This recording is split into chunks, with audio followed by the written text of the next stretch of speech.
Naturally, when you watch a film, you put yourself into the mind of the protagonist. And while this isn't a film, this is real true life horror. And the story you're about to hear, there are two protagonists. Both protagonists being both parents, Al Stauch, the father, and Landon Hayek, the biological mother. And while they both are the protagonists and heroes, maybe because I'm a father, I'm a man, I naturally,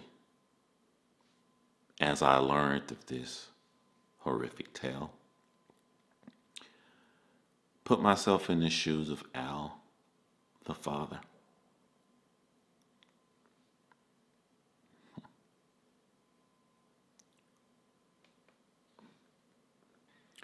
I'm divorced, and I recently met the love of my life. And as you fall in love with someone, there's a major step that doesn't occur at the beginning. You wait for the latter part, and you don't wait for the latter part because it isn't important. As a matter of fact, it is not if one of the most important things, it is the most important thing. And that is when you introduce this person to your children. It only comes in the latter part because of how much you want to protect your children. It doesn't occur until total, full trust is there. And this is what Al felt with you, Letecia. He felt total, full trust with you. He felt it so strongly that your past criminal record, domestic violence, didn't hinder him. Even getting fired from a job as a teacher around little children didn't hinder him, as you'll go on to get fired 2 more times as you're married to him. And I know you understand this trust because you were a single parent with a daughter, a teenage daughter by the name of Harley that you trusted Al with as well, blending your families. You, Letecia, Al, his only son, Gannon Stauch, your daughter Harley, and his daughter Lena.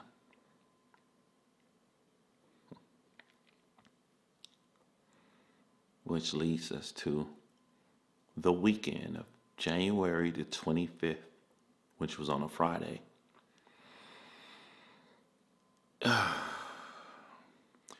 This weekend will go from January the 25th, which is a Friday, until Monday the 27th, although I'll tell you a lot about the 28th and above.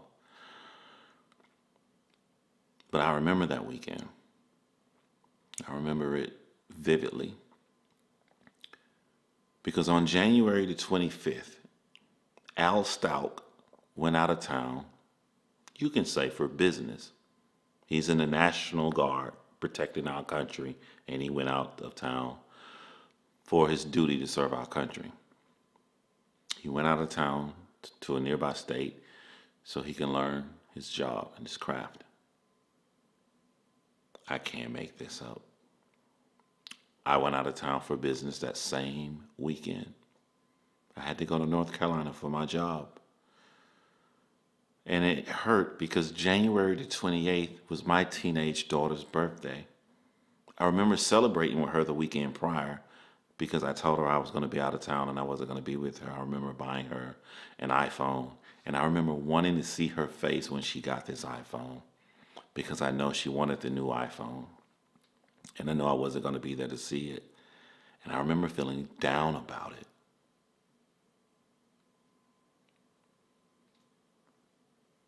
But I'm so lucky.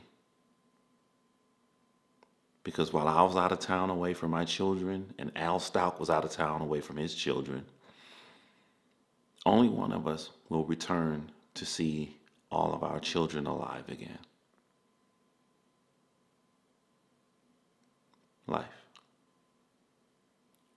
I wonder, did Al know your disdain for such a privileged position to be in? Your almost hatred this position of being the woman that he loves so much, that he trusts with the most valuable thing in life to him. I wonder, did he know how much you hated it? You hated it so much that on January the 25th, when he left to go out of town, he didn't check your Google search. Had he looked into your Google search history, you'll Google, I'm overdoing all the work for my stepkids and their mom doesn't help. Or how about, I wonder if my husband's ex-wife is sending me a Valentine's card since I raised all of her kids. We'll discuss the dots used at the end of that sentence later, or the haunting message, the haunting Google search, saying one day people will wish you treated them differently. When I think of premeditated murder, I wonder at that point, could you see it? Could you vision it already at that point, what you were going to do on this weekend while your husband was out of town and you was caring for his children? And the sad part is I only read to you guys 2 of many suspicious Google searches that was done the weekend of January the 25th through the 28th. But stop right here and pause it if you want to read more. I wonder, did Gannon tell his father he was sick that Sunday night? Or was it just you? I wonder, did Gannon tell his father he was sick and wasn't going to school that Monday morning? Or was it just you that texted his father? It was you that called this school. You called this school and told him that he was sick and he wouldn't be coming in. It was you that contacted your employer. You contacted your employer and told them that you wouldn't be coming in today, but you did it in such a traumatic way. You told your employer that you're not coming to work because your stepfather lost his life in a car accident. Now, doing other cases and seeing where people take lies to the extreme, I thought you was being dumb and silly. Dumb, silly lies upset me because dumb, silly lies that get you caught by the police so fast, while all murder is senseless, it just throws it right in your face how senseless a murder is when you have zero shot of getting away with it. But then I thought, what if she wasn't being dramatic? What if she wanted to murder her stepson, Gannon Stauch, so badly that she needed a 110% guarantee that she can stay home with him? What if that far-fetched lie didn't come at being dramatic and overblown? It came at the desperation of, I can't risk saying my stomach hurt, and they saying, we'll get you a desk. I can't risk saying that my son is sick, and they'll say, hey, we'll pay for you to get a babysitter. I needed something that was so drastic, there's no way they'll ask me to come in because I am so upset at being a stepmom. It is crazy how this story is true, that your stepfather did die in an accident only a lot of years before. It wasn't on the weekend of January the 25th until the 27th. I do have a question. Around 8:15 a.m., Monday, June 27th, when Gannon is supposed to be home from school and you two are the only ones alone, when you took the photo of Gannon laying in his bed, did you did you realize the Nintendo Switch was in the photo and that's something that he loved a lot? And then realizing this is what caused you to do your famous Google searches that you always do. Later on, asking, can Nintendo find my Switch? not being able to get a straight answer. This is why, to this day that I made this video, Gannon's Nintendo Switch has never been found. But it's just a question. I've never seen the photo of Gannon laying in the bed that morning. And I know one day it's going to appear on the internet crystal clear. And I hope I never see it. Because if I see that photo, and I know it's too late, I'm going to look at Gannon and I'm going to scream. Scream for him to get out of that bed and run as far away as possible. Run to your neighbor's house across the street, Gannon. Man, I know my cries will fall on deaf ears.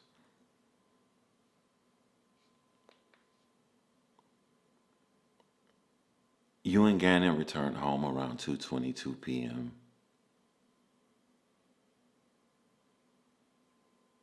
Something's going to happen at 2:45 p.m. that's going to let me know that you're the only person alive in the house.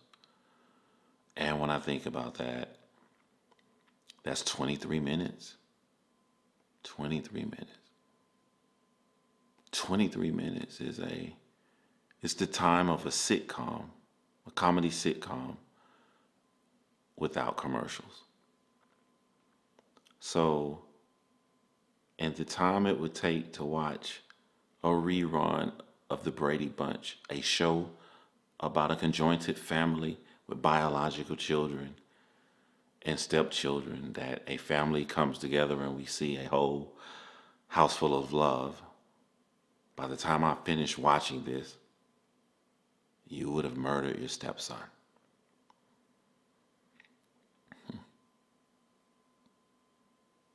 And then Gannon's sister comes home at 3:15 p.m. from school. And when I think of 3:15 p.m., I think that that's 30 minutes after 2:45 p.m. And I'm so frightened for her. I'm so scared every time I think about her coming home, because she's your stepchild just like Gannon is your stepchild. She is in imminent danger and she has no idea. 30 minutes. Same time as a sitcom, but adding commercials in. Letecia, you sure don't have things together for someone who has such a premeditated crime, and for someone Googling things on how to get rid of evidence. As you ask Lena to go outside and ride her bike when she asks you where's her brother, and you say he's in his bed downstairs sleeping. He wasn't sleeping.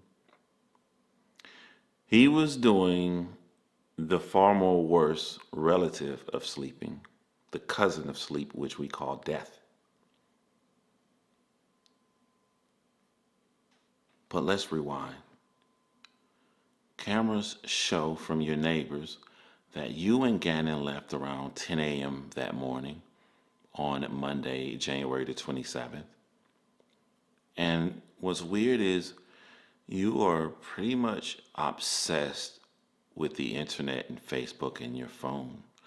You're so obsessed that you use Facebook 38,607 seconds over the course of a few days. This is crazy.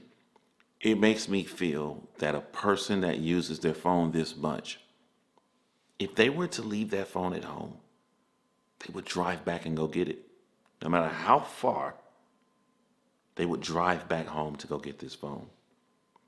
But when you left around 10 a.m., you text Al from Gannon's phone, letting him know that you left your phone. You go shopping at Petco, and you shop at Petco to around 11:22 a.m. No surveillance in Petco picked up Gannon inside of the store, and an employee will later come back and say that they only saw you inside of the store. Now, I think when I hear this, Gannon had asked his father could he play his Nintendo Switch that he loved, and his father said no. This is confirmed again when later, after 1 p.m., his father would text him, "Hey, buddy," and Gannon would say, "Can I at least play Zelda?" And then when he asked could he play Zelda, his father would again say no. But something else is in that is at this point, Al knows that you left your phone at home. Your phone has shown no activity since around 9:56 a.m. So he knows his wife is with his son. But when he texts his son, he only says, hey, buddy. He doesn't ask for you. He doesn't call you. There's no call records show that he ever spoke to you. Being out of town and knowing that you two are together, he only says, hey, buddy. And it's just weird. It is so cold in Colorado Springs at this time. You leave a kid in the car during this cold and he's doing nothing. He's not playing his video games. What is he doing? I caught this case later than everybody else did because as other people heard about this case, everyone was under the assumption that you did something to Gannon prior to returning home because the same cameras that saw y'all leaving was only able to pick up you leaving out of that car when you returned home around 2:22 p.m. But since I caught it later, I know now from the affidavit that two bodies was moving inside of that home on two different floor levels from the ADT security motion detector, which shows that both of you guys were at home. And there's another reason I know that he made it back home. We'll talk about that in a little bit. You leave Petco at 11:22 a.m. and from 11:22 to 1:22, no one knows what happened during those 2 hours. Where did you go? We know from receipts that sometimes before you went home, you returned to Petco, but nothing during those 2 hours. And then premeditation lingers in the air. As around 1:43 p.m., we know you get home at 2:22 p.m., but at 1:43 p.m., there's a Google search on Gannon's phone, pretty much asking, can this phone be tracked by a parent? You use little dots in between instead of spaces like normal people. These are the same little dots that you use in your Google searches prior on January the 25th. And now these little dots between words are in this one, letting us know this is how Gannon talk. This is you. You with this phone. Why at 1:43? And this is where it gets scary. We now know that Gannon made it home. So on your way home, you already know that his phone is going to be missing. But you didn't say parents. He has two parents. He actually has three. He has a biological mom that loves him, a father. Well, maybe he just has two, because either way, why did you say parent? You know that Landon is far on the East Coast. She's not in Colorado. You're talking about Al because you won't be searching for his phone. You'll already know where it is. 40 minutes after arriving home, his father would text him again. Hey, buddy. This time, Al will not receive an answer. Your daughter will arrive home shortly after 4 p.m., and as soon as she arrives home, you will tell her to take Lana away. You need to clean up something? Because when your daughter arrives at 4:14 p.m. and picks up Lana 10 minutes later, you will text your daughter telling her to buy carpet cleaner, trash bags, and baking soda. The picture that you showed of Gannon that morning, the bed coverings are different from the photos the police took that night. The pillowcase is different. There's traces of blood splatter on the wall by where Gannon had laid. And the pooling of blood is shown to go so far in his mattress that it goes through the bottom spring, that it goes through the bed, that it falls on the carpet, that it goes through the carpet, down to the cement, in Gannon's bedroom in the basement. When you finally called the police to report your stepson missing. You told them he went to a friend's house and he was supposed to be home around 6, and he wasn't home around 6 p.m. this Monday afternoon. So much premeditation, so much ill planning. Your first story is to say that Gannon was supposed to go to a friend's house, but you didn't think that they were going to ask you what friend's house? Where's the friend's house? At least tell us what color the friend's house is. Tell us something, because you're looking very suspicious. Narcissism. I know you dumped Gannon's body near the 105 highway that night. I know you're going to go out there several times to try to remove the body and put it somewhere else. You even get a rental vehicle the following day. All traces are tracked, and the police know of your every whereabout, except for not checking your cell phone, since you were able to turn that off that night while everyone in your neighborhood was searching for Gannon. Blocks of time showing your cell phone turned off. Why did you turn your cell phone off? You get a rental vehicle on January the 28th. You pick up Al from the airport, who must be going crazy of his son being out all night. You tell Al that you got a rental vehicle because his son ran away. And if he sees your car, he'll run further. So you chose a new car that he wouldn't recognize. Why, Letecia, would your stepson be so fearful of his stepmother? It's crazy. I'm not going down a rabbit hole of your lies. I can't imagine Al did either. I can't imagine you telling this man you randomly got this vehicle just in case you're driving down the street and you're to see Gannon. Just during these first 2 days, you go out to the 105 at least twice in your vehicle, the rental vehicle. You'll do it again on January the 31st. But before we get to that, I'm just wondering, how many times did you load your deceased stepson into your car, Letecia? How were the rides? The panic, the fear, the anger. Maybe you like the anger in your spouse. Maybe you did this to hurt him. I mean, you were left alone with both of his children, but you only tried to dispose of his son, the one that carries your last name for generations to come. His only son. As I said earlier, every murder is senseless. But when the mistakes are so abundant, I don't know what words I'm looking for. I don't know what I want to say. I don't want to put something more important in another case that's out there in the world. I don't know. It just feels more senseless to me when you have a negative 0% chance of getting away. It just puts into my face, you should have let him live.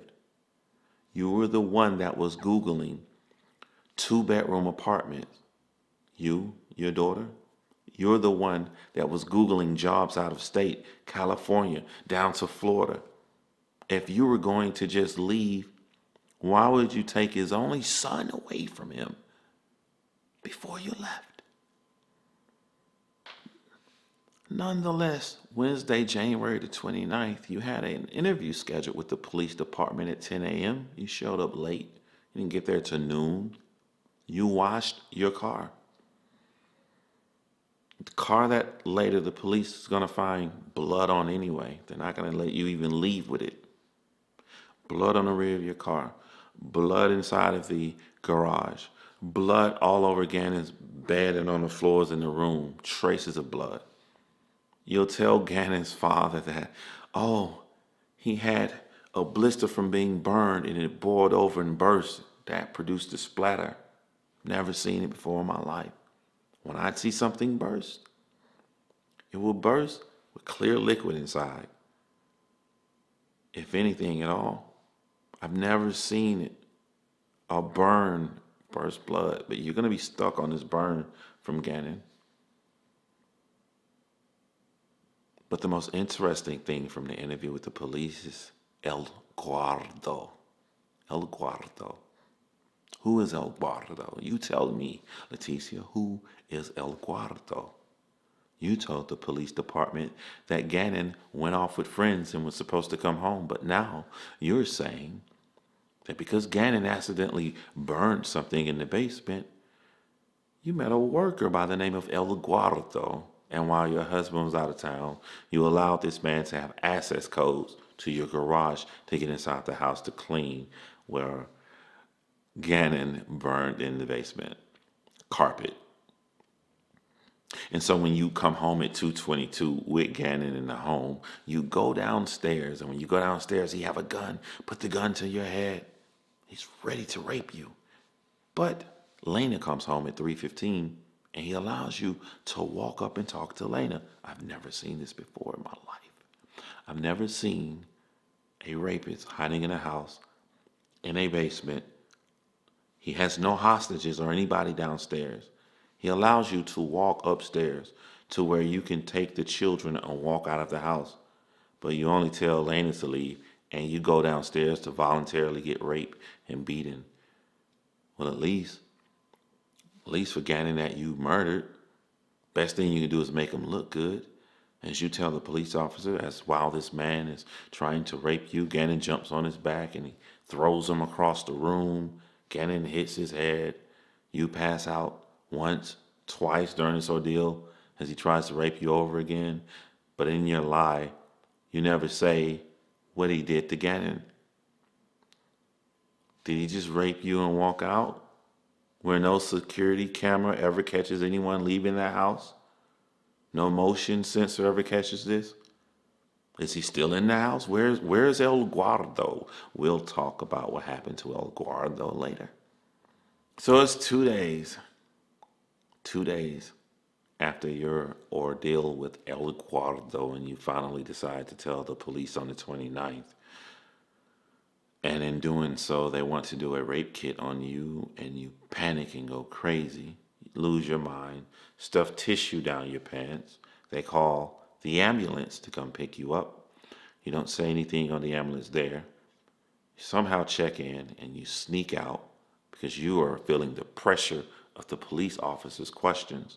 You know they want to question you. You know your lies are not checking out. You know that if you look at cases like this on TV, when someone has such a dramatic change in their story, 99.9999% of the time they had something to do with it.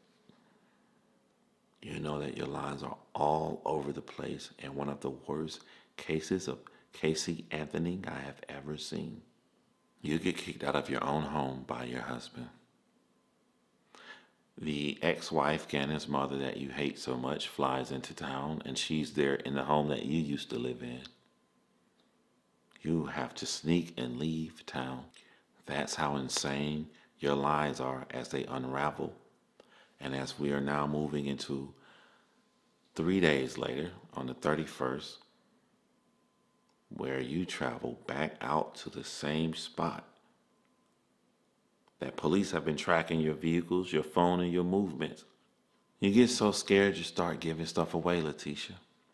On February the 13th, you start making up excuses, such as the boil on his finger, to say how blood got on the wall, but the only person that would know blood that you cleaned up that was spotted by luminol, no one would have known that but the killer.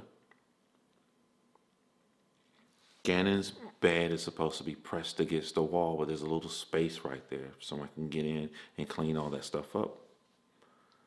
You start telling on yourself. And then on the day, February the 14th, Valentine's Day, that's the day that Al should have been taking you to a fancy restaurant. As your teenage daughter Harley stays home and watches Gannon and Lena, and you enjoy a night out on the town.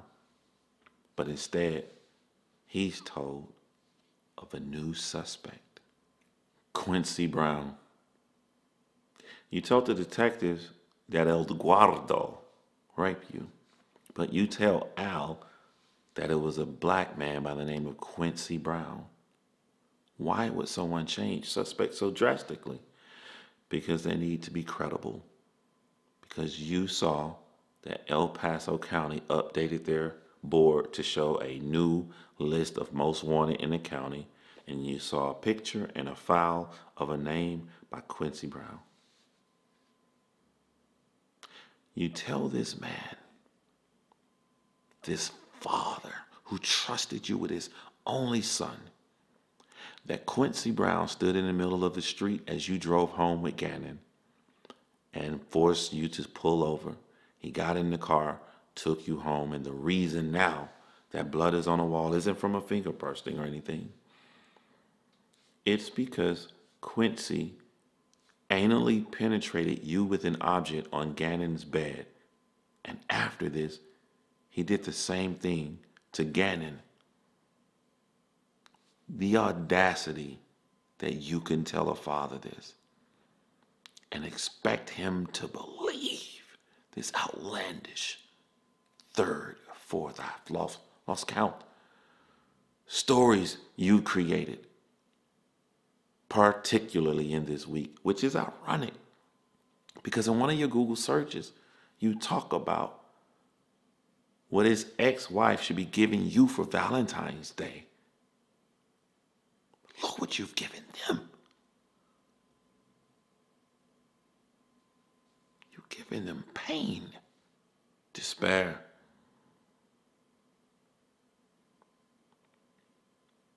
She only has 2 other daughters.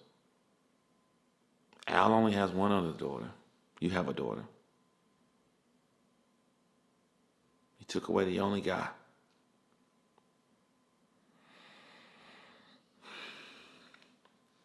You're so stupid. The photo you text Al was the same photo of Quincy Brown on the most wanted list. You couldn't even Google search that you're so great at doing with your dots between the words and find another photo of him so it'd be so obvious. You don't think that the father's love for his son, he's already talking to the police about everything you say? You don't think this when you talk to your close friends? And tell them different stories? You don't think all of these different stories is just easily throwing your ass in prison? A day after all of these lies, a board was found near Highway 105, and sure enough, the DNA on that board matches Gannon Stauch, where we have you going on multiple occasions. Your confidence of seeing this and saying that people are searching in the wrong area because you had moved the body far, far away by this time. Gannon hurt his finger in the garage, and that's why blood is on the back of your car. Oh man, you try to wave everything away, but I do commend you on keeping a car for that long before the police took it away from you to search it. I commend you on that, but I don't know if that's something great you did or something we need to fix in our judicial system, that you can have that car for 2 days before they check it, even though it was on the premise where you reported him missing from. I don't know. But it leads us to Michael Jordan's birthday. I know Michael Jordan's birthday because my birthday is February 20th. And I remember my friend's birthday was February 17th. He got Michael Jordan birthday on the 17th. I got Charles Barkley birthday on the 20th. On February the 17th, you will tell one of your friends that you're ready to take a lie detector test to prove your innocence. Only on February the 18th, you'll call a phone number that links to a website called Fake Polygraph, which is a fake lie detector test.com. You'll take this lie detector test hoping you can get the results and you can show everybody, making yourself look very good. One problem. While this website has no high standards of morals for cheaters, anyone else doing misdemeanor activities, once you start asking this website questions that's looking like serious stuff, such as missing persons or murder, they do not give you the results of the polygraph. You get so upset, you call this this location back, and then the person that works there tells you, we're going to keep your money and you're not going to get the results. But what do you want to know? You want to know if they're going to tell anybody. Does it just stay between you two? They say yes. I can't make this shit up. You put up a Facebook post and it told me a lot about your personality. In this Facebook post, you're upset that everyone is coming down on you as they rightfully should. Hey, even if you were innocent, all these blatant lies you're saying, you don't think that you should be suspicious? But I caught something you said. You said, let's do what Gannon would do. Be kind to one another. So you knew how kind Gannon was, and you still splattered his blood across the room.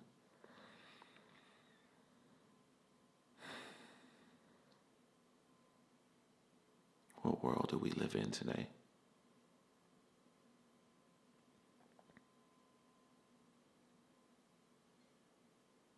When frustration leads you to murder for something so precious, so innocent. A kid that loved video games, Link, Sonic, cartoon characters. You even said that one of the reasons they saw motion on the side of the house was because Gannon ran to the side of the house to make sure the gate was locked. That's another lie. But how you put it out to the world is how helpful Gannon is and wants to help out. Even in your lie about being raped, Gannon jumped on the guy's shoulder and tried to attack him to help you. And more than likely, you bashed his skull in. In another interview, you say, I'm going to be so ecstatic when I am able to say to people that they should have really sincere apology for all these theories that have come out online, for all the things that people have said I have done or people have done. This is how I know you murdered Gannon. Because real love from a parent, if a child is missing, it wouldn't come at being exonerated from any suspicion. Real ecstasy will come from knowing he's alive. If Gannon turned up, his biological mother and biological father would be in ecstasy. They would be in heaven because they thought that they lost their son, but he is here. They would not look at their son alive and go, you all owe me an apology. Gannon Stauch was born 1 pound, 6 ounces. If parents leave that hospital after their child is born 1 pound, 6 ounces, I cannot imagine anything other than they thinking, he is special. He is going to do something great in life. He's going to become the president of the United States. Some great world figure. So it must not comprehend in their head or make any kind of sense when he loses his life at 11 years old.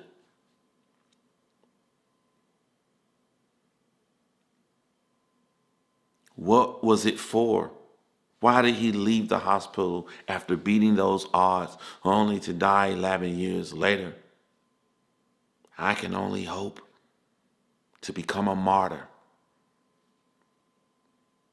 A martyr.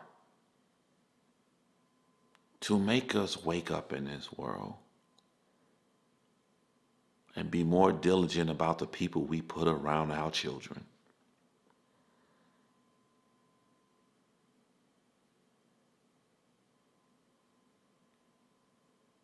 They found Gannon's body in Florida, the place where many of your new job searches were found, the place where you wanted to go to, one of the places where you wanted to be a flight attendant out of. They found his body in Florida in a suitcase. Suitcase you mentioned, El Guardo. asked you for a brown suitcase. You knew it was going to be found, didn't you? Yeah, you did. You put Gannon where you were going to go to retire. And now you want to ask for a trial by jury. I don't understand why you would want a trial by jury. You think that it's emotions only, huh? Or maybe your peers are dumb. You want to know what your peers are going to do? They're going to take the same factual evidence of you being the only person with Gannon Stauch all day long until his baby sister comes in the house. They're going to take the blood evidence. They're going to take your Google searches. They're going to take your random gajillion lies, everything that you would have given a judge for him to make a decision on the rest of your life. But they're going to take that same logical evidence that you would have given a judge. Those 12 jurors are only going to add on top of that the emotions of every mother on that jury, the fear in them coming out. This is what happens. This is what can happen to the world if you have the wrong person around your child. The fear of every father, every man on that jury that feels like it is my duty to protect my family, my children at all costs. And I stand here and I see someone that has infiltrated this on another man. They're going to add all of that on top. You are a worse fear, Letecia. I end this video saying, I respect you, the state of Colorado. I respect your stance on the death penalty and how hard it is to get the death penalty in your state. For something this magnitude, every parameter must be checked to make sure before we decide as a society to end someone's life using our judicial system. I respect your decision to end the death penalty on July 1st of 2020. I have but of one ask of you. I ask that you do not end this death penalty 1 second prior to July 1st, 1 day prior to July 1st, 1 month prior to July 1st. And I ask you this for one reason. For all the mothers that can't have children, that can't adopt, that didn't get to marry someone with children, that are forever burdened by the stigma and fear of the dangers of someone raising children that are not biologically theirs. For one final time, you use the death penalty. And if that reason is not good enough, do it for Al. Do it for Landon. Do it for Lena. Do it for Sonic. Do it for Link. Do it for Gannon.